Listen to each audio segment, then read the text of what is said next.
Hey guys, tonight we're going to sink into a question that seems so simple you've probably never really asked it out loud. Why do we trust that the sun will rise? You're lying in bed now, eyes heavy, maybe the room is just cool enough, and there's that little hum of a fan or the distant whisper of traffic outside your window. You're not thinking too hard. But somewhere inside your head, just under the surface, is this quiet belief: tomorrow will come. The sky will turn pale blue again, and a warm, golden light will press against the glass. And that's kind of amazing, isn't it? Because deep down, you know you have absolutely no control over any of it. So, before you get comfortable, take a moment to like the video and subscribe, but only if you genuinely enjoy what I do here. And if you're feeling cozy, let me know in the comments where you're watching from and what time it is there. Now, dim the lights, maybe turn on a fan for that soft background hum, and let's ease into tonight's journey together. You begin not with a telescope or a textbook, but with a feeling. A very old one. Older than cities, older than writing. The same feeling a child might have curling into a parent's side at night, trusting without proof that they'll be there when the dark lifts. You've always trusted the sun, but you weren't the first. Imagine a human, not today, but tens of thousands of years ago, standing barefoot in the pale dust of a morning field. No clocks, no phones, no reminders, just sky. And still, they waited, just like you do now, for the return of that big, warm circle. They didn't know what it was. To them, maybe it was a god, or a chariot, or a burning wheel pulled across the heavens. But they knew it would come back. You feel the same way. Somewhere beneath your logic, your science, your sense of realism, there's a gentle trust in that glowing presence. And here's where the strange part begins. Because while your body moves through modern life with electricity and Wi-Fi and long grocery receipts, your brain, especially the part that decides when to sleep and when to rise, still obeys the sun. Circadian rhythms, they're called. An internal clock that isn't digital or precise, but stubbornly faithful. This rhythm beats quietly in your hypothalamus, telling your body when to rest, when to digest, and when to begin the slow climb into morning. Even in total darkness, this rhythm ticks on, like your cells are whispering to each other, the sun will return. And still, you don't think about it much. That's the beauty of trust, it doesn't demand your attention. But if you could freeze time, walk out into the early hours of a city or a meadow or even a desert, you'd find evidence of this collective faith everywhere. In the birds warming their feathers on rooftops. In flowers tilting their sleepy faces toward light. In coffee brewing. Curtains parting. Alarm clocks buzzing softly in bedrooms across the world. That's the thing about the sun, it isn't just a ball of hydrogen and helium. It's a rhythm stitched into the fabric of how life unfolds. Like a metronome for the entire biosphere. Even on days you sleep in, even on nights filled with cloud or storm, you still know, somewhere inside you, that the pattern will return. The earth turns, the shadow peels away, and warmth stretches its arms across the land. But if the sun is so dependable, why does it still feel kind of magical? Maybe it's because every sunrise is technically a trick of perspective. The sun doesn't rise, you do. The earth spins you gently toward its light, like a slow-motion dance. And still, you call it sunrise. Not spinward illumination or heliocentric reveal. No, you call it a rise, like something is being gifted to you. And that too says something about how you relate to it. It's not just predictable. It's personal. There's also something strangely emotional about the light itself. Scientists have measured it in wavelengths and lux and spectrums, but you lying here now in the dark, don't think about numbers. You remember the warmth on your face during a walk or how a beam of morning light feels when it lands on your blanket. The quiet gold that slides across the kitchen floor while your coffee steams. Sunlight is so ordinary, and that makes it feel like a promise. But it's worth pausing just briefly to recognize how rare this is. The universe is not a particularly cozy place. Most of it is dark, cold, quiet in a kind of unsettling way. There are billions of stars, yes, but most of them are not set up in quite the right way to offer life a second chance. And yet here you are. In this narrow band of orbit at just the right distance from just the right kind of star, spinning gently, bathing in light that was never meant for you but somehow found you anyway. There's something lovely in that. You didn't ask the sun to rise. But it does. Over and over. Not because of your will, but because of gravity, mass, and momentum. Because of a balance that has held for now. It's comforting, even if a little illusory. And maybe that's the deeper answer to this whole question. Why do you trust the sun will rise? Because if you didn't, how would you sleep? It's not just astronomy. It's something emotional. Something ancient in the animal part of your brain. The part that curls beneath the covers and thinks, tomorrow will come. And even if it doesn't, you wouldn't know until the moment passed. So you close your eyes anyway. You trust the turning of the world. And that trust becomes part of you. You drift deeper into the slow rhythm, following Earth as it glides through space, not in a straight line, but in a gentle curve, tilted just so. That tilt, about 23.5 degrees, is why you even get a sunrise the way you do. It's not just the spin of the planet, though that matters. It's this quiet lean, this soft, angled wobble that creates the difference between a long summer dawn and a short winter blink of light. You picture Earth from a distance now, not as a map or a globe on a shelf, but as a pale, blue marble suspended in a dark sea. It's slowly turning, quietly revolving around the sun in a path it's traced for billions of years. No rush. No noise. Just momentum and gravity doing their secret handshake. This is celestial choreography. Axial tilt isn't something you feel in daily life, but it lives in your shadows. The long ones that stretch across a snowy field at noon. The short, sharp ones of midsummer mornings. Even your mood bends slightly with this tilt. There's science behind that. Seasonal changes in light can affect serotonin and melatonin, the little messengers of sleep and energy. It's strange, isn't it? That such a small lean in a spinning rock could ripple into your very thoughts and feelings. But that's the quiet miracle of physics. Now, imagine you're lying on the beach, not today, not in the past, but in deep time. A billion years ago.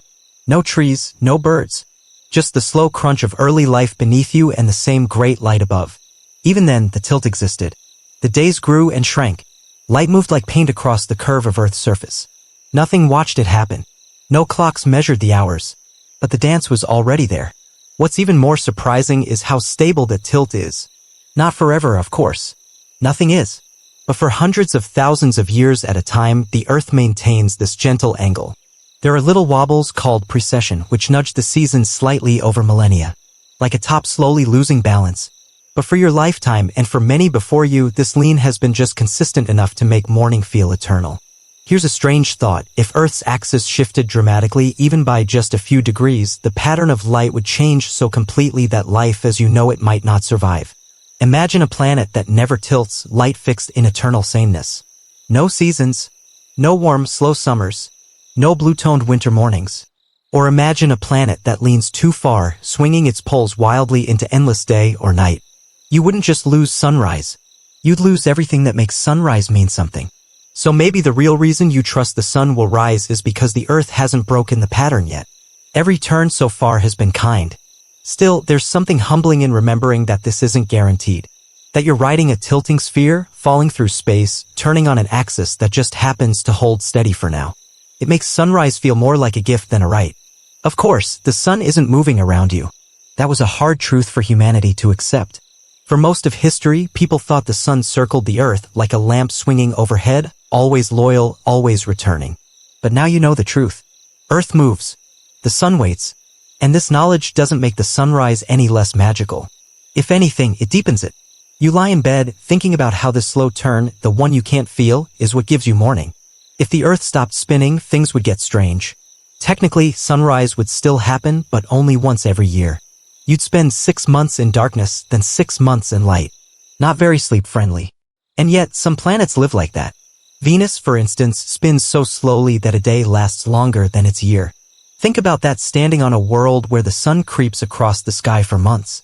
Where tomorrow might mean next season. Here on Earth, things are much more generous. One turn every 24 hours. Enough time to sleep, to wake, to drink tea, and think your slow thoughts. Even more comforting is the way Earth's orbit creates predictability, not just for tomorrow, but for the rhythm of an entire year. You know spring will come. Then summer. Then the slow dimming of autumn. And then, in the deep hush of winter, the sun will still rise, just a little later and lower in the sky. This trust in the celestial rhythm isn't just emotional, it's scientific. But that doesn't mean it isn't also beautiful. Because there's something poetic in the idea that the very movement of your home planet gives you the illusion of a rising sun. You can't feel the spin. There's no jolt, no shake. Just the shadow of night lifting like a veil. And you little creature lying still under blankets, are part of that movement. You're not separate from the Earth's turn. You're in it. Turning too. So when you wake to light tomorrow, it won't be because the sun rose. It will be because you rotated gently toward it. And somehow knowing that makes it all the more comforting. The room around you is still and dark, and yet even here, even now, you are swimming in sunlight. Or at least, the memory of it. Because here's the quiet paradox, even when night falls, the sun hasn't gone anywhere. It didn't disappear. It didn't blink out or take a break. It's still burning, still pushing out unimaginable waves of light in every direction, including the one you're not currently facing. Night is not the absence of sunlight. It's just your planet politely turning its back for a while. You imagine Earth now from space. A gentle sphere half wrapped in shadow, half in golden light. Cities glitter faintly in the darkness, not from the sun, but from people mimicking it, little electric stars strung across continents. But the real light, the ancient, nuclear light, is still behind you, just beyond the curve. It's comforting in a strange way. The sun doesn't rise. It's always there. You just move into view. There's something beautifully theatrical about that too. Like the world is a stage slowly rotating you into the spotlight of morning, letting the light find your face again after a long intermission. Still, your body feels the absence. Melatonin, the sleep hormone, trickles into your system like a slow-release lullaby. Your temperature drops. Your breath evens out. You slip deeper into a kind of darkness your ancestors feared before flashlights and porch lamps and 3 a.m. grocery stores. And yet you still trusted the sun. You believed it would return even when it vanished behind the hills. That belief was passed down, not through words but through practice. Through the simple act of closing your eyes and waiting. You might think that in modern life, such trust is obsolete, but even your technology depends on it. Solar panels, garden timers, satellites that orbit in sync with Earth's rotation, all of them assume the sun will stay put, that light will return, that the clockwork won't skip a beat. And it usually doesn't. But just for fun, let's tilt this thought a little. Imagine you live on the equator where day and night are nearly the same length all year long. The sun rises at roughly the same time every morning. You grow used to it. Its consistency becomes background noise. Now picture moving far north where in the depths of winter the sun barely schemes the horizon. Or in summer refuses to leave the sky at all. Up there, in the Arctic Circle, you start to realize something odd. The sun's presence is not always a comfort. It can feel overwhelming, like an unwanted guest overstaying its welcome. Midnight sun. No darkness. Your body gets confused. Your thoughts stretch like shadows that never quite settle. Even in light, you begin to crave the rhythm of absence. So maybe it's not the sun you trust, but the cycle. The coming and going. The return. Without night, morning would lose its magic. Back in your own bed now, eyes half-lidded, you feel that balance at play. You know night is temporary. You know it ends in color. Sunrise is a transition, not a singular event. Light doesn't flip on like a switch. It seeps. It brushes the edges. Blue bleeds into pink, then amber, then full-throated yellow. The horizon becomes a watercolor, blurred at the seams. Birds begin to stir. Leaves catch glints of fire. And then only then does the sun peek over the rim. It's a spectacle you rarely watch in full. But your body watches it for you. Your biology notes the rising lux levels. Your retinas pass the signal. Your brain, groggy but listening, begins to rewind the sleep cycle. Even in deep sleep, part of you is always waiting for light. That's why things like jet lag or long winters feel so strange. Your body wants the old rhythm. It trusts the sun not just to rise, but to rise on time. But the Earth is messy and shadows don't always behave. There's also the idea of being in space on the International Space Station, for example, where astronauts see 16 sunrises every Earth day. Imagine your circadian rhythm trying to sync with that. A blur of light and dark and light again, over and over. Some astronauts report vivid dreams. Others feel like time itself dissolves. Which brings up an odd question: is the sunrise more than just a physical event? Could it also be psychological? You may never fully know. Scientists still debate whether the brain responds more to absolute light levels or the rate at which they change. Is it the brightness that wakes you? Or the subtle shift from night to day? It's one of those mysteries that science pokes at gently like a curious cat batting a curtain. But no matter how it works, you trust it. You set alarms. You schedule meetings. You pour coffee and make plans based on a movement you'll never feel, the rotation of a planet that pulls you toward the sun like a whisper. And what's more, it keeps happening. Over and over. Even if you were to fall asleep now and sleep for 1,000 years, the sun would still rise when the Earth turns to meet it. Not for you, perhaps. Not forever. But long enough to build stories around. Long enough to trust. The sun is not gone at night. You're just not looking. And maybe that's the heart of the matter. Trust doesn't require constant presence. Just the knowledge that what matters is still out there, waiting to return. So you turn over, nestle deeper into the quiet, and let the world keep spinning. The light will find you again. Somewhere behind your eyelids, the world is still moving. And the sun, still unimaginably far away, still burning with the power of 1 billion hydrogen bombs every second, is calmly keeping its role in your story. You can't see it? You're not even facing it right now. But you trust it's there. Which is interesting because you've never actually seen the sun for what it really is. Not directly. Not truly. Every glance you've ever taken, even the briefest squint, is filtered through atmosphere, distance, and perception. What you see each morning isn't the sun itself, it's its light, scattered and softened by the Earth's air, bent gently around the curve of your planet, filtered through dust and vapor and distance. The golden disk rising above the trees is a softened illusion. A glowing impression. A carefully moderated performance for your delicate eyes. If you could remove Earth's atmosphere, stand on some lonely, airless ridge with nothing between you and space, the sun would appear harsh, stark, almost cruel. A raw, unfiltered white blaze surrounded by endless black. No glowing halo. No gentle warmth. And yet, even knowing this, you trust it. You trust a burning, roiling, nuclear reaction that exists over 93 million miles away, has never acknowledged your existence, and could end your life instantly if you were just a little bit closer. It's a strange kind of relationship. Imagine meeting a stranger who never speaks to you, never changes for you, never once pauses to look in your direction, but still, every morning, leaves a gentle gift on your windowsill. That's the sun. You don't trust it because it's friendly. You trust it because it's consistent. Deep inside, you know the sun isn't a character in your story, it's the stage light. It never responds, never shifts for your convenience. But it allows the story to happen. That's enough. And maybe that's where the real wonder begins.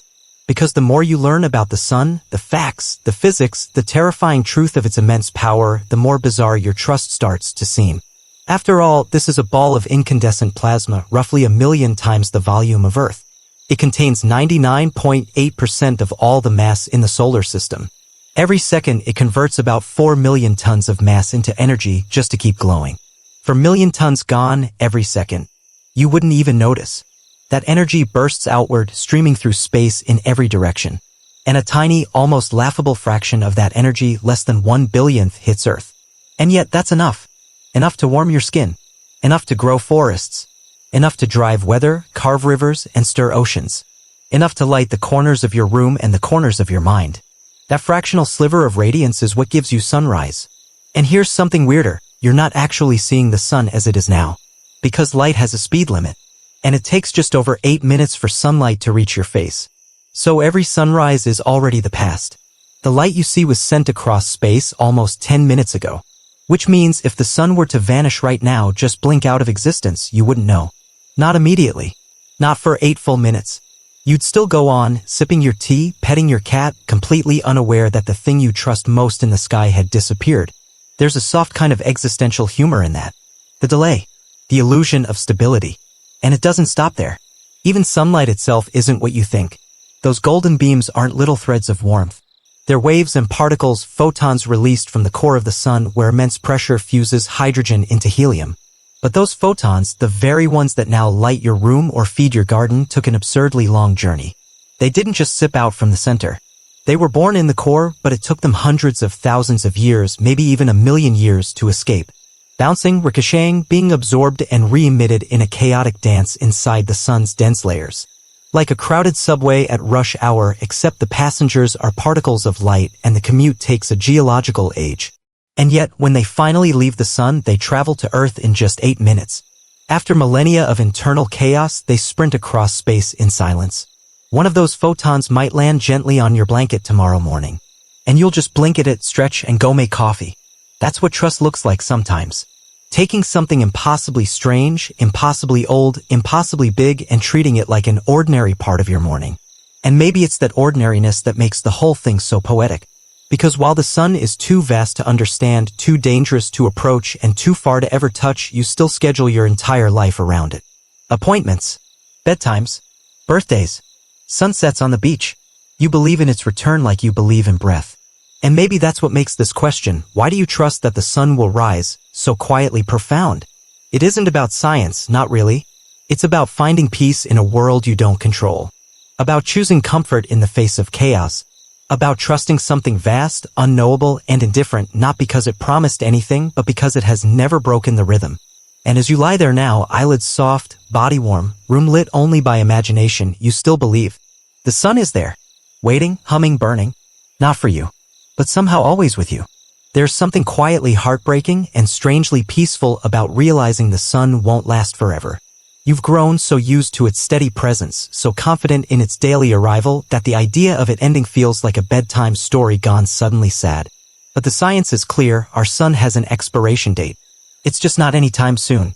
Still, even the star, so massive, so powerful, so life-giving, has limits. The sun is what astronomers call a main sequence star. That means it's in the long, stable phase of its life, quietly converting hydrogen into helium at its core. It's been doing this for about 4.6 billion years. And it has maybe another 5 billion to go. That sounds like a lot, and it is cosmically speaking. But stars are not immortal. Eventually, our sun will run out of hydrogen fuel. It won't happen in a flash. It'll be slow, like a yawn stretched across eons. As the hydrogen depletes, the sun will begin to swell. It'll grow into a red giant, expanding far beyond its current size. So far, in fact, that it may swallow Mercury. Then Venus. And perhaps even Earth. Imagine that for a moment, sunrise not as a gentle golden edge on the horizon, but as the sky itself catching fire, the very air thick with heat, the oceans boiling beneath a red sky that never dims. But don't worry. That's not your sunrise. It's not even your great-great-great-grandchildren's. That's a sunrise meant for no one. A light show in an empty theater. Still, you can't help but feel a kind of tender sadness for it. The idea that this thing you trust, the sun, will one day fail. Quietly. Naturally. Without drama. Stars don't explode in anger. They simply change. Age. Reshape themselves into something new. Our sun won't go supernova. It's too small for that kind of exit. Instead, after the red giant phase, it will gently shed its outer layers, forming a beautiful, glowing cloud of gas, what astronomers call a planetary nebula. And at the heart of that cloud will be the sun's core, shrunk down into a white dwarf. It will no longer shine by fusion. Just heat. Fading slowly for billions more years until it becomes a cold, dark lump of carbon. A stellar ember. A ghost of warmth. And long before that happens, long before the final sunrise, life on Earth will likely be gone. Not in a tragic, cinematic sense. Just gone. Like a campfire that's burned all its wood. Quiet. Inevitable. It makes you wonder, why trust something that will abandon you eventually? Why fall asleep so peacefully knowing that one day the sky will not brighten?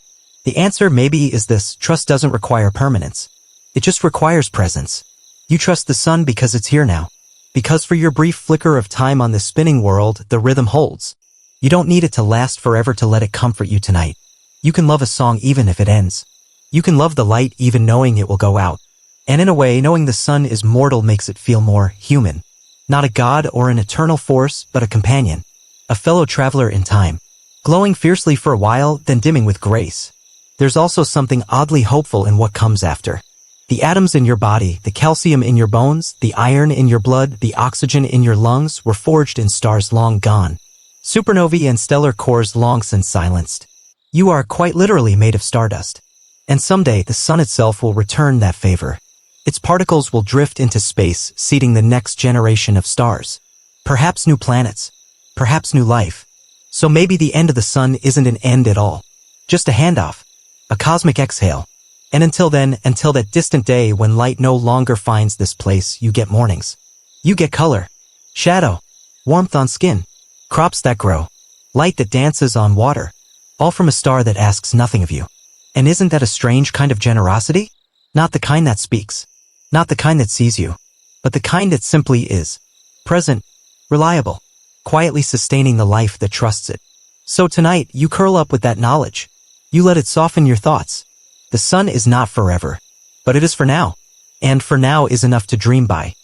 Close your eyes for a moment and imagine a sky that doesn't brighten. A morning that never arrives. A horizon that waits and waits. But nothing appears. What would that feel like? Not in the end of the world special effects kind of way, but in a soft, unsettling quiet. Pause that stretches. A rhythm that skips a beat. For much of human history, that idea wasn't just poetic, it was terrifying. The sun, while mostly dependable, wasn't always trusted in the way you trust it now. There were times when people feared it might not come back. Solar eclipses were once seen as omens, punishments, or divine warnings. Entire societies halted when the sky darkened midday. Birds fell silent. Shadows disappeared. People wept or prayed or banged drums to wake the sun. And honestly, who could blame them? Even now, an eclipse can feel eerie. That chill in the air. the odd sharpness of shadows, that primal sense that something is off, as if the world skipped a frame. Your brain, despite all its science and streaming content, still carries those ancient patterns. Somewhere in your neurons, there's a tiny flicker of unease when the light behaves unpredictably. Even solar flares, bursts of energy from the sun's surface, can stir that feeling. Most go unnoticed, flickering silently across space. But occasionally, a strong one reaches Earth, rattling satellites, tugging at magnetic fields, interrupting communications. Nothing world-ending, but enough to remind you, this thing you trust is also wild. It doesn't ask your permission. It doesn't run on a human schedule. And yet, in the grand scheme of things, the sun has been remarkably gentle. Consider this.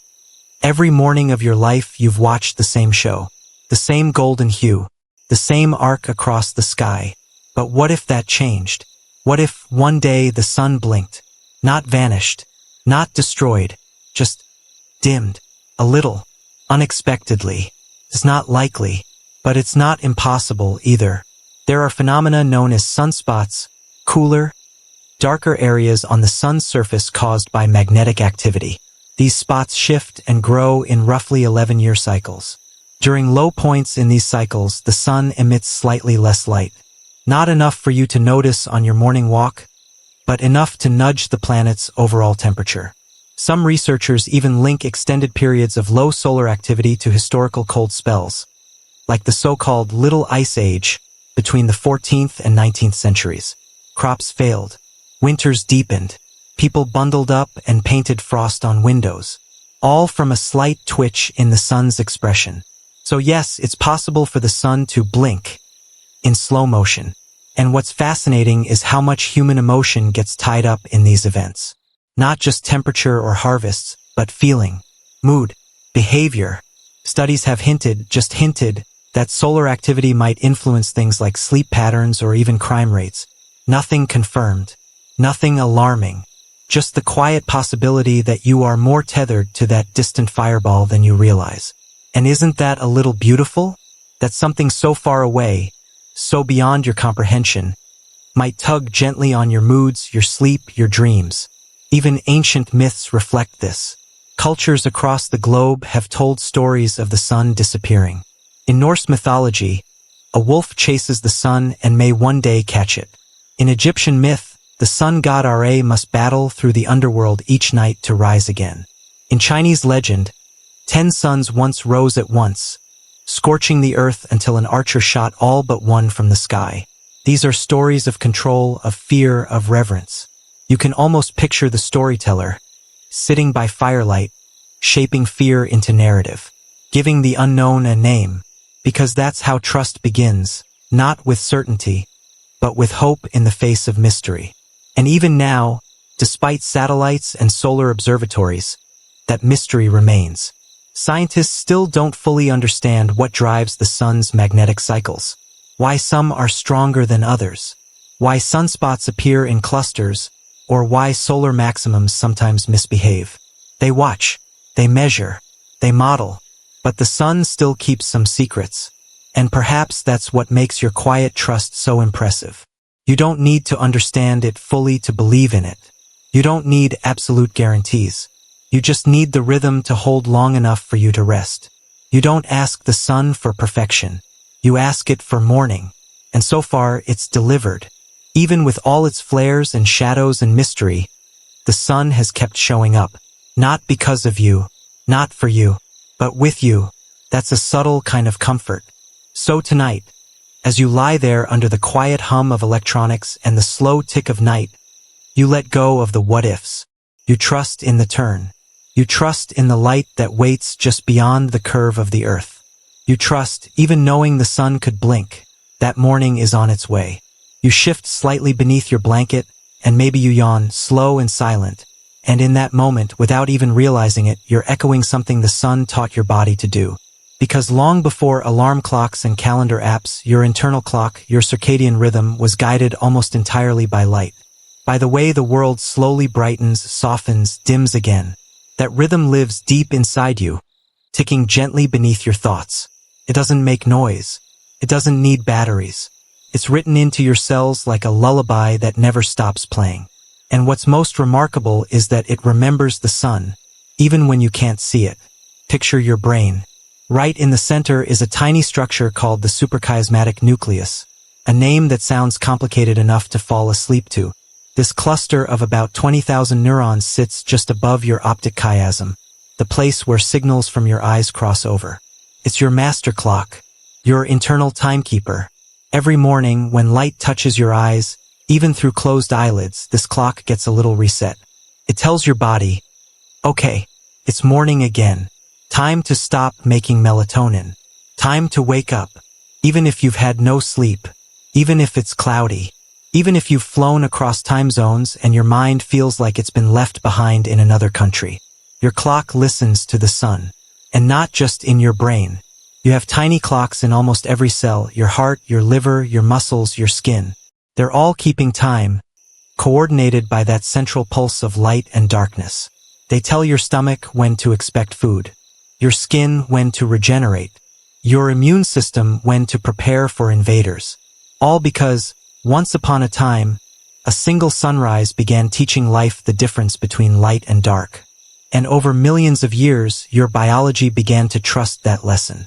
Even now, in a world where you can stay up all night under fluorescent bulbs and stare into screens that mimic daylight, your body still knows the difference between real sunlight and artificial glow.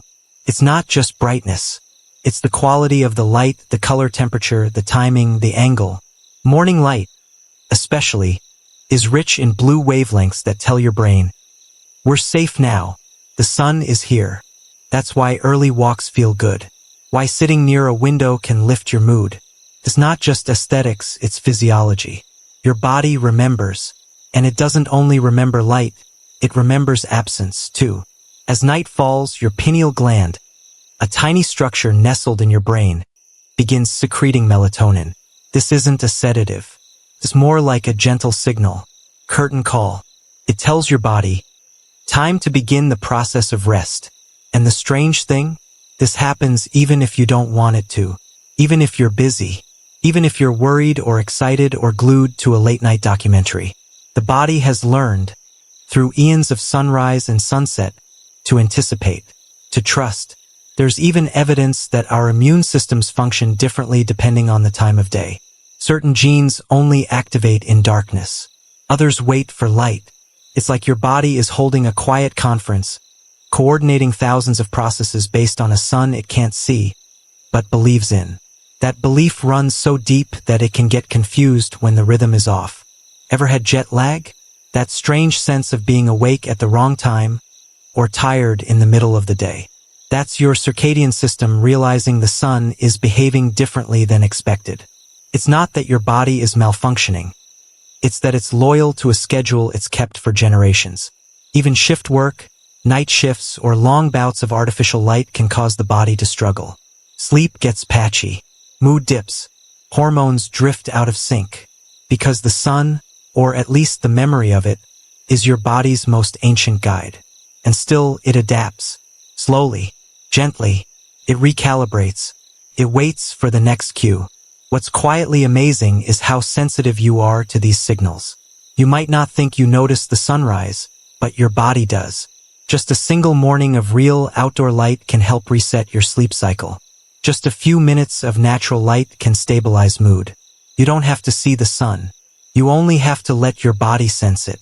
Even your skin, covered and clothed, responds to daylight, producing vitamin D, reacting to UV, signaling that day has begun. You are not just a creature of logic. You are a creature of cycles. And those cycles don't just keep you alive. They help you feel alive. That's part of what makes the sunrise so sacred. Not in a religious sense, necessarily, but in the quiet way it brings coherence to your inner world.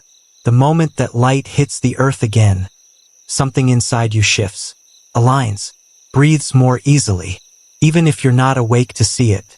So tonight, as you drift further into sleep, your body is already preparing, already remembering, already expecting that golden cue tomorrow.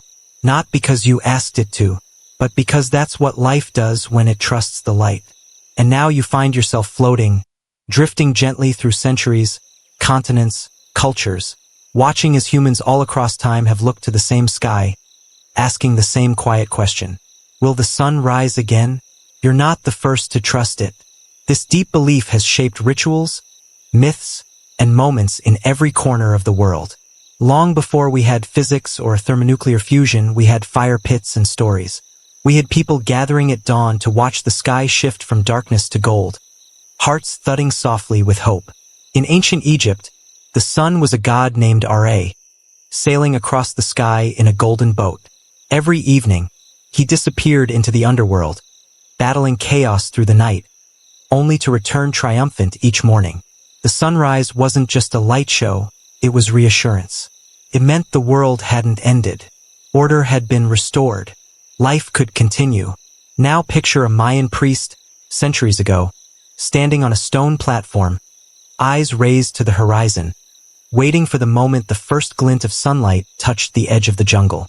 For them, astronomy was survival. Their calendars were carved from light, etched in shadow.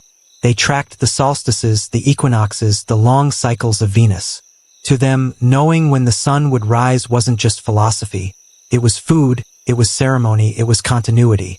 In Japan, the sun is still honored as Amaterasu, the radiant goddess who once hid away in a cave, plunging the world into darkness.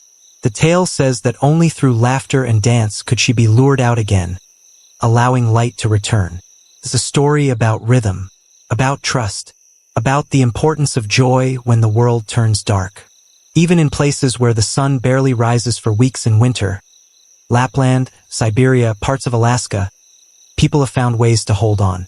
Lighting fires, singing songs, making offerings, painting suns on walls. Because the need to believe in morning runs deeper than culture. It's biology wrapped in poetry.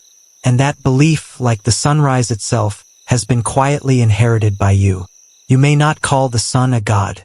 You may not offer it incense or chant its name. But you still check the forecast.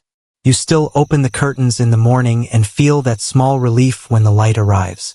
You still sigh, sometimes, when a cloudless sky greets you after a long, gray week. You may not worship the sun, but you feel it, and the stories haven't stopped. They've just changed shape.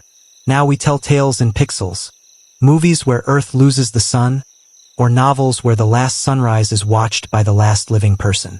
We explore these ideas not because we expect them to happen, but because the stakes are universal. What happens when something you trusted no longer shows up? The beauty of these stories is that they rarely end in despair. Even in fiction, humans adapt, build machines, light artificial skies, or simply learn to live in the dimness. That, too, is a kind of trust, not in the sun but in ourselves. Still, the real sun remains, rising across time zones, over mountaintops and deserts and backyards. Even now, as you lie there in the quiet dark, someone somewhere is watching it climb over the sea. Someone is making tea in golden light. Someone is blinking against the first warmth on their face. That thought connects you, softly, to a chain of mornings stretching back thousands of years.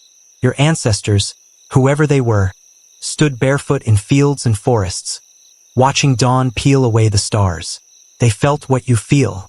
Relief, curiosity, peace. Maybe they didn't know why it happened. Maybe they feared the day it wouldn't. But they woke up anyway. They built homes. They planted seeds. They fell in love beneath a sky they believed would brighten. And they passed that belief down not through textbooks or diagrams, but through action. Through waking. Through trusting. Through simply living. Even your language carries traces of this inheritance. Phrases like a new dawn or the light of day aren't just poetic. They're embedded beliefs. Metaphors that trust in clarity, in beginnings, in second chances. No one says a new dusk when they're starting over. Sunrise is hope coded into how we speak. And so, you lie here now, your breathing steady, your room hushed, carrying that lineage forward in your own quiet way. You may not light a candle. You may not pray to Ra or Amaterasu. But you still believe that when your eyes open again, the sky will have shifted. The light will have returned. And somehow that's enough. Enough to close your eyes. Enough to drift. enough to dream. As you float deeper into this gentle tide of thought, you begin to notice something delicate, something you've likely never questioned. How do you even know when the sun is rising? You don't see a timer start. You don't hear a trumpet sound or a dramatic shift in the wind. No spotlight flips on overhead. What you feel, more than anything, is a change in the shadows. The light doesn't announce itself. It returns quietly, like a tide pulling across the floorboards of the sky. And it brings shadows with it. Long, slow, stretching shadows that creep from corners and curl around branches and rooftops like lazy cats. That's how humans first told time. With shadows. Before clocks, before calendars, we had the sun's movement and the way it shaped the dark. It was the world's first clock, etched not in glass or gears, but in the angle of light falling on stone. Imagine a stick in the ground. Primitive? Sure. But also precise, more precise than most people realize. That stick becomes a sundial, casting its shadow in a slow circle that maps the passage of the day. Ancient civilizations aligned temples, pyramids, and city streets with solar patterns. Farmers sowed seeds not by dates on a page, but by how the light returned to the land. Time wasn't something you carried in your pocket. It was something you watched crawl across the earth. And here's where it gets wonderfully strange. The shadow is only possible because of the light. But the shadow is also how we notice the light moving. One depends on the other. A soft paradox. A dance. You think of an eclipse again. Not the kind that darkens midday for a moment, but the quiet eclipse that happens every evening. Your world slowly turns away, casting its own shadow into the cosmos. You sleep in Earth's own shadow. Every night. And in the morning, as your planet rotates back toward the light, the shadow retreats. And yet, for all its drama, you hardly notice. That's the beautiful thing about trust. It doesn't always require your full attention. You don't inspect your own shadow every morning to be sure the sun is doing its job. You don't mark time with sticks or temples. But you still feel that ancient rhythm.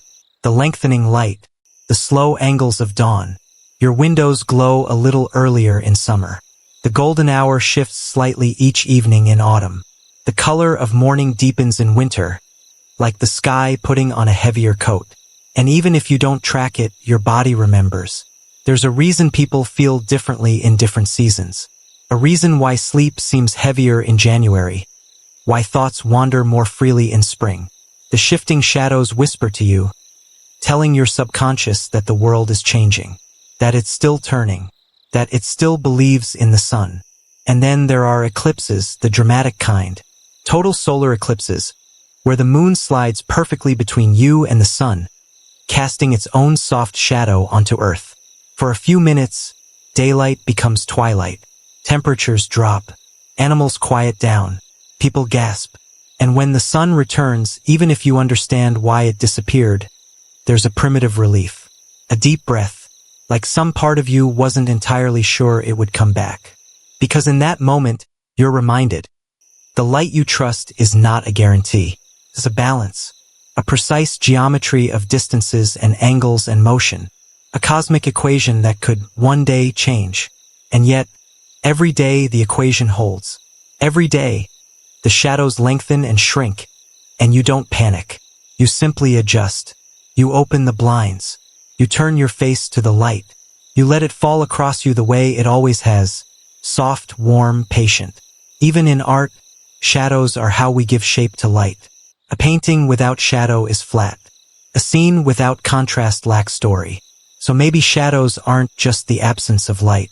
Maybe they're a quiet reminder that the light moves, that it has a direction, tempo, and because it moves, so does time. You don't see hours pass, you see shadows drift. A tree's silhouette slides across a field. The light in your room changes tint. The sunbeam on your floor shifts by inches. Each of these is a ticking second, a solar whisper. And you, little being with your warm blanket and soft breath, are part of that rhythm. Your shadow moves too. Even while you sleep, even while you dream, you may not follow it. You may not even notice, but your body trusts the turning. Because when the sun returns each morning and the shadows stretch back into place, you're reminded gently, wordlessly, that the world is still working. The light still finds its way around corners. The day still leans forward. And your own quiet story continues. Light, you realize, is always running late. That soft golden beam that wakes you, or the sharp white flash on snow, or the streak of amber on your bedroom wall. All of it is old news, because sunlight doesn't arrive instantly. It travels. At the speed of light, yes, but even that cosmic sprint takes time. About 8 minutes and 20 seconds, to be precise. Which means every sunrise is already the past. Every moment you bask in sunlight, you're catching up with something that happened across 93 million miles of emptiness. You lie there now in the gentle dark and think, if the sun were to vanish right now, I wouldn't know for over 8 minutes. That's the kind of thought that feels like a whisper between dreams. It's also the truth, and it brings a certain softness to the idea of light, because we think of light as instant, as immediate, a flick of a switch and there it is. But in cosmic terms, it's always arriving after the fact. A traveler with a delay. You reach back now to the photon, the tiny packet of light energy, and its long, improbable journey. Born in the core of the sun, where gravity is crushing hydrogen atoms into helium, it begins life not as a shining ray but as a fragment of heat. And from there it bounces. For hundreds of thousands of years, that photon collides with other particles, gets absorbed, re-emitted, scattered in all directions. A chaotic dance inside the sun's dense interior. Imagine that a single particle of light may take 1,000,000 years just to reach the surface of the sun. And once it breaks free, it rushes through the vacuum of space in under 9 minutes and ends its journey by brushing against your eyelid. You don't feel the weight of that journey. You just feel warm. That's the quiet poetry of physics. You could be sunbathing in the light of an ancient fire, and all your body knows is comfort. Even stranger, when you see the sun on the horizon at dawn, it's already moved. The light you're seeing is from its earlier position. And the Earth? It's rotated slightly in the meantime. Every sunrise is a cosmic delay, a replay, and yet it feels new every time. That might be what makes the whole thing so sleepily beautiful. You live in a lagged reality. The stars you see are distant memories. The light in your room is a story with a timestamp. And the sun, the most constant thing in your day, is always slightly in your past. And somehow, knowing this doesn't make the experience colder. It makes it warmer. Because it means you're always catching up. Always being given light that was already sent. Like a letter that took a while to arrive, but still matters deeply when you read it. There's something humble in that. A kind of built-in patience to how the universe works. And you're not the only one affected by this light delay. Think about space exploration, about sending signals to Mars, for instance. Even light-speed messages can take minutes. You can't steer a rover in real time. You have to trust that it's still there, still moving, still responding, even when you won't see the result until the signal catches up. In a way, your trust in the sun is like that. You don't demand constant contact. You accept the lag. You accept the delay. Because that's how light works. That's how distance works. That's how the universe moves. Never instant. Never perfectly synchronized. But always in motion, always arriving. And if the light is late, well, it always has been. Even the sunlight that fuels plants, photosynthesis, that ancient trick of turning energy into life, is powered by photons that began their journey before your most recent thought. Before your last blink. Before your last breath. You're not just basking in light. You're basking in old light, which makes every sunbeam a sort of ghost. Not in the spooky sense. In the poetic sense. A presence from the past. Arriving just in time to make your world warm. And the sun? It doesn't even know. It just burns. It just is. It sends its light in every direction, endlessly, unconcerned with where it lands. You simply happen to be in the path. That might be the most restful thought of all. You don't have to do anything to deserve the sunrise. You don't have to chase it, or summon it, or prove your worth. You only have to be still enough to let it reach you, and it will on time and also late, which, in this sleepy corner of the universe, turns out to be exactly the same thing. Now let your thoughts drift further, beyond your blanket, beyond your bed, beyond Earth itself. You pass the sky, the clouds, the satellites spinning in their crisp, silent orbits. You move beyond the blue curve of atmosphere into space, where the sun's light is no longer filtered, no longer softened. It shines like something alive, a white, untamed fireball. But as you continue, you notice something else. The sun is not alone. There are other stars, other suns, thousands, millions, billions, each one with its own light, its own gravity, its own potential for morning. And suddenly, Earth feels very small. Your sunrise, which feels so personal, so inevitable, is just one of many. One of countless dawns stretching across the cosmos. Some familiar, some unrecognizable, all shaped by the same laws of physics and the same wild variations of chance. You begin to imagine, what does morning look like on other worlds? On a planet orbiting a red dwarf star, the sunrise would be dim and rusty, casting everything in a faint, muted glow. No golden light, just a slow burn like embers breathing. On a tidally locked world, where one side always faces its star and the other never sees it, there would be no sunrise at all. Just eternal day on one side and eternal night on the other. A sharp line across the surface where light and darkness fight forever in perfect balance. You think of twin star systems like Tatooine from the movies, sure, but real ones too. Places where the sky would bloom with two shadows. Where one sun might rise as the other sets. Where mornings are layered and uncertain. Where light arrives in competing directions. And what of planets too far from their star to feel warmth? Ice-covered worlds, orbiting dimly, where light never becomes heat. Where sunrise is a theory, not a comfort. Or places with thick atmospheres that filter sunlight into strange hues. Violet, green, golden peach. Scientists have imagined it. Artists have painted it. Writers have dreamed it. But no one knows. And perhaps that's what makes your sunrise so special. You live on a world in the so-called Goldilocks zone. Not too close to your star, not too far. Just the right distance for water to flow, for weather to dance, for the sky to glow the way it does.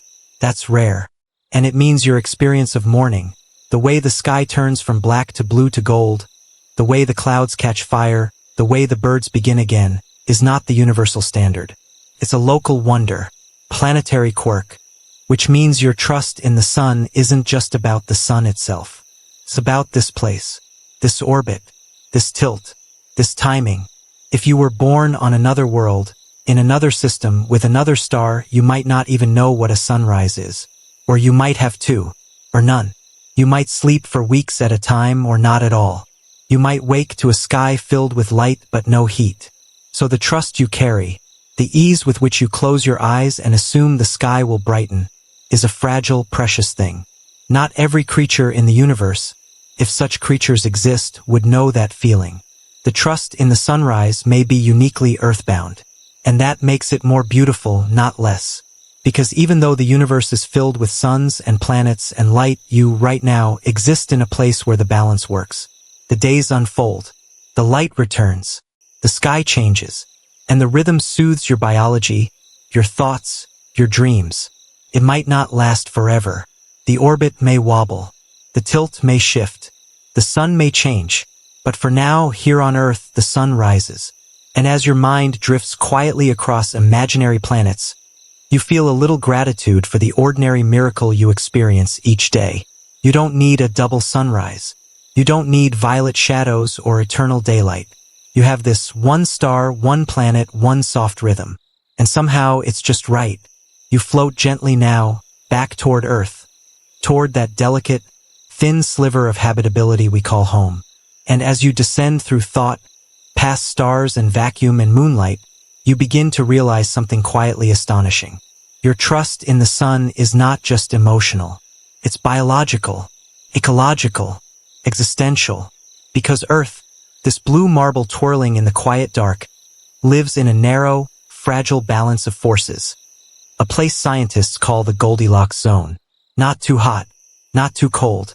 Just the right distance from its star for liquid water to exist, for the air to remain breathable, for ecosystems to thrive, and for sunrises to mean life. It sounds simple, almost comforting, like a nursery rhyme. But it's anything but simple, because that balance is a miracle of math and chance. If Earth were just a little closer to the sun, the oceans might boil away. A little farther and they'd freeze solid. A minor shift in orbital distance would turn your soft mornings into either searing drought or endless frost. And yet here you are, in the cosmic in-between, where light warms but doesn't scorch, where day arrives gently instead of all at once.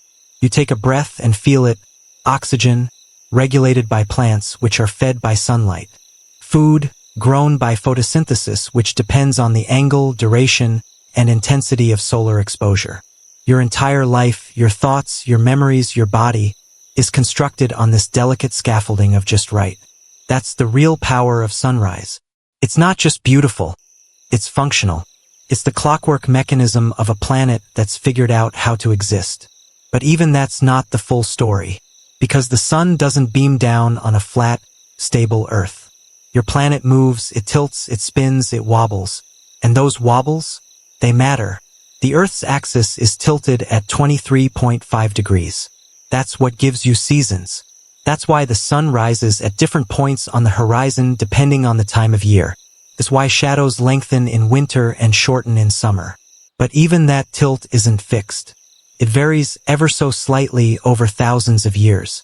There's a word for this, Milankovitch cycles.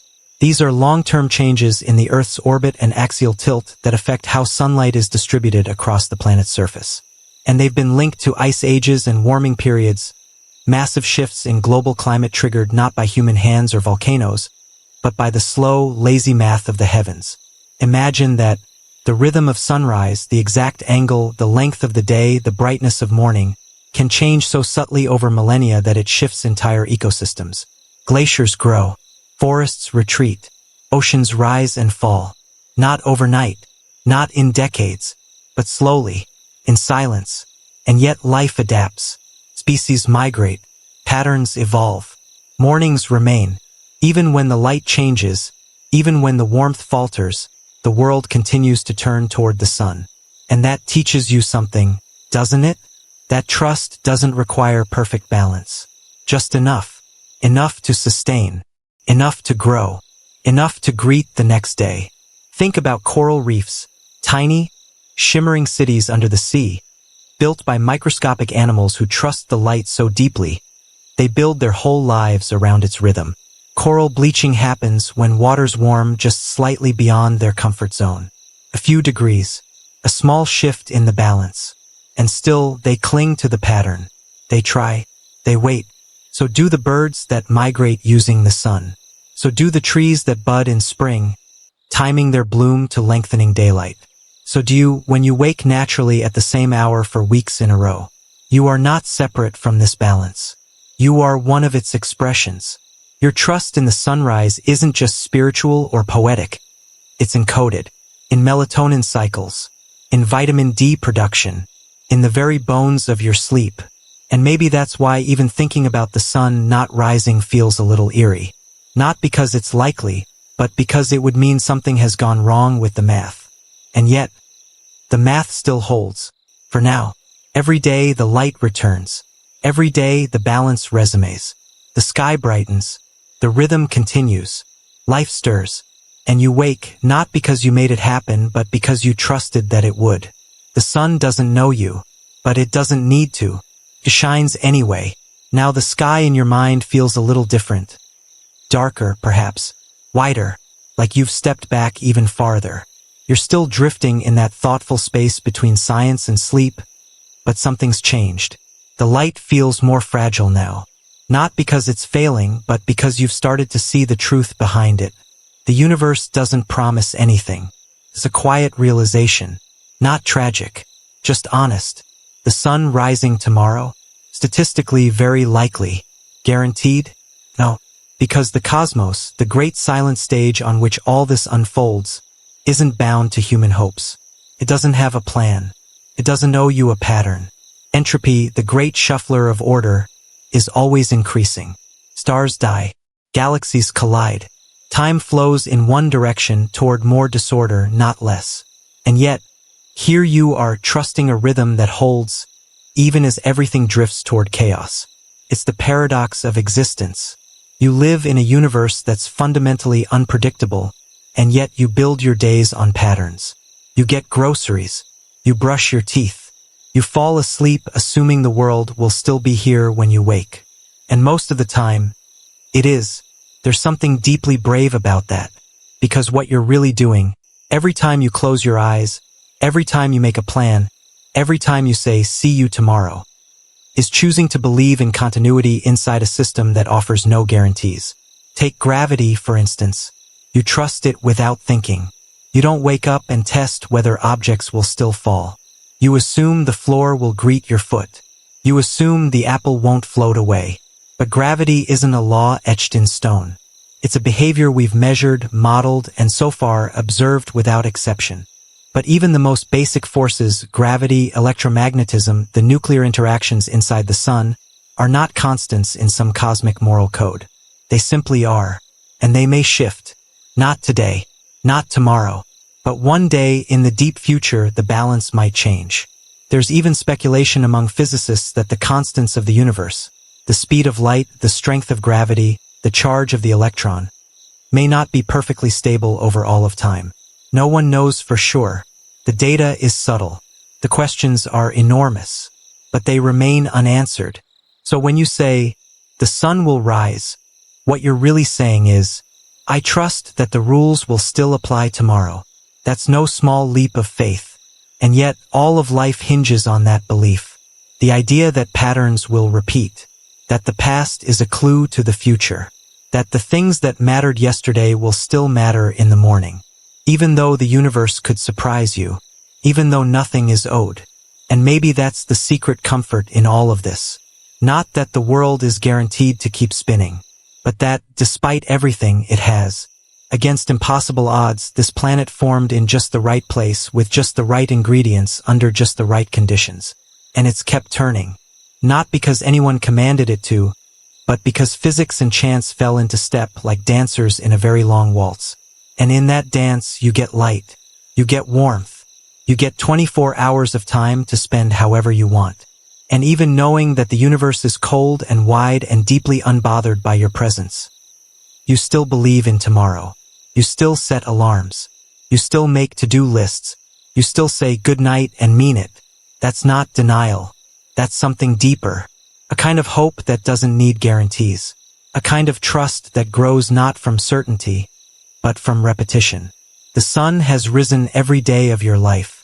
That's a pattern strong enough to calm your brain, to soften your breath, to let you sleep, even if, in some far distant age, it won't. You trust now, because now is all you have, and maybe that's all you need. You smile a little, eyes still closed, thinking about something almost absurd. You still set an alarm. You, small, sleepy, star-born creature, living on a speck of dust suspended in a sunbeam, in a galaxy spinning through a universe that doesn't pause for anyone. And yet, every night you set your alarm clock, as if you know there will be a tomorrow, as if you're certain the sky will brighten, your room will fill with light, and your day will begin again, just as it always has. And maybe that's the most human thing of all, because in a cosmos defined by randomness and entropy, you've decided to trust a schedule. You've decided that the sun will show up, that the coffee will be hot, that the morning traffic will crawl, and that you will somehow find your place in it. You don't demand a celestial guarantee. You just set the alarm.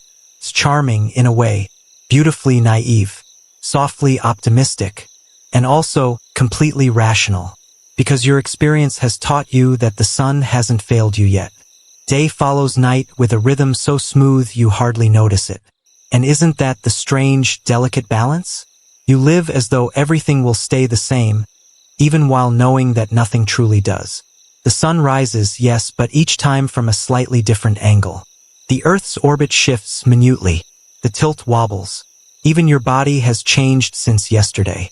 New cells, new thoughts, new stories. Yet the illusion of repetition persists, and it soothes you. So you brush your teeth. You dim the lights. You turn your phone to silent. You take a breath, and you plan for light. But you're not planning because you're in control. You're planning because the pattern has become part of you. A quiet agreement with the sky. Even if you woke to find rain instead of sun, or fog, or a sky painted in gray, you wouldn't stop trusting. Because it's not brightness you believe in, it's arrival. The certainty that something will happen. That darkness is not forever. You may not realize it, but this trust shapes so much of who you are. You build your calendars around it. Your crops. Your holidays. You say good morning, like it's a blessing and an observation all at once. Even your memories are filtered through light. A family breakfast in a sunlit kitchen. Golden hour in autumn, with leaves catching the low warmth of the sky. A walk home at dusk, when the world feels like it's gently closing its eyes. Each one stamped with a time of day. A sun position. Temperature. Even your dreams, often born in total darkness, sometimes carry a hint of light. Reflected water. A glowing window. The impossible, low-hanging warmth of a setting sun in a place that doesn't exist. Your brain has learned to associate light with clarity, with safety, with beginning, and when you sleep, you expect it to return. You don't say, I hope I wake to light. You say, I'll see you in the morning. That's not just optimism. That's a legacy. Of all the species on Earth, only humans tell time in this way. Only humans write poems about dawn. Only humans take photos of the sky at first light and say, look, it's beautiful. It's here again. And so you set an alarm. You trust that the sun will rise. Not because you checked the physics. Not because you monitored the solar output. But because everything inside you, every cell, every habit, every quiet corner of your mind, believes in the rhythm. So tonight, when you finally close your eyes, know this. The alarm you set is a kind of whisper. A message to the future. A small, brave vote in favor of tomorrow. And even if the sky never hears it, even if the sun never responds, the light will come, and you will wake. So here we are. You've followed this thought all the way to the edge of sleep, and now, softly, carefully, you arrive at the final question. When the last morning comes, what will it look like? Not for you personally, not your own sunrise, but the last sunrise. The last time Earth turns its face to the sun. The last day light brushes across oceans and rooftops. The final morning in the grand sequence of mornings. It's a question with no panic in it. No drama. Just a soft curiosity, like wondering what the last note of a symphony might sound like, knowing you won't be there to hear it. Scientists say the Earth has about 1 billion years left of habitability. After that, the sun's increasing brightness will slowly boil the oceans. The atmosphere will thin. The planet will dry out. The blue will fade. The green will go silent. But the sun will still rise for a time. It will continue to do what it has always done, shine. Gently, faithfully. Even as life slips away, there may be no one left to see that last sunrise. Or maybe something small, something adapted, something barely clinging, will turn toward the light one final time. A stretch of cells. A speck of moss. A machine blinking silently as it greets the dawn. And then, eventually, the sun itself will change. It will bloat into a red giant, swallowing Mercury and Venus, possibly even Earth.